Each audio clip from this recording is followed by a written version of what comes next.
Who pays home expenses after separation? Hi, I'm Brian Galbraith. I'm the owner of Galbraith Family Law. We're a law firm of divorce lawyers with offices in Barrie, Orillia, and Newmarket. There are no specific laws that deal with the payment of home expenses after separation. Generally, it's an issue that is negotiated between the parties. Here are some of the principles that are often used. If you're in the home and your spouse is out, and it's a jointly owned home, then you should pay the utilities, but the mortgage cost is usually shared equally between you and your spouse. If you're both in the home, and I know that's an awkward situation, then usually the utility costs are shared in proportion to your incomes, but again, the mortgage is shared equally. The reason I'm saying the mortgage payments are usually paid equally in a jointly owned home is that you're both increasing your equity in the home by paying down the mortgage, so it benefits both of you equally, so you should pay the mortgage payments equally.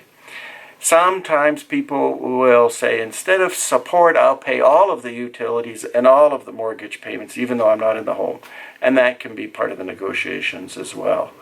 Sometimes if you're in the home, you may have to pay occupation rent, which is rent based on the fact that now you're the only person in the home and it's jointly owned. So the landlord is in essence yourself and your spouse, and the tenant is you alone. So you would pay essentially half the normal fair market rent for your home to your spouse, or at least your spouse has credited that toward working out the bills between the two of you.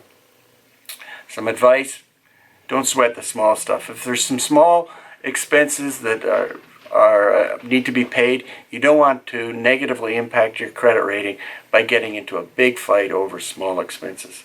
Secondly, make sure you keep track of all of the expenses you do pay so that we can sort it out when calmer heads prevail. Thirdly, every case is a little bit different, and so you really need to get some legal advice regarding your circumstances before you launch into any negotiations with your spouse. So if you found this video helpful, give it a thumbs up or like it. Maybe even share it with a friend. If you'd like to get some legal advice, and it's probably a good idea to do so, go to our website at www.galbraithfamilylaw.com and book a consultation with one of our lawyers. We can help. I look forward to meeting you.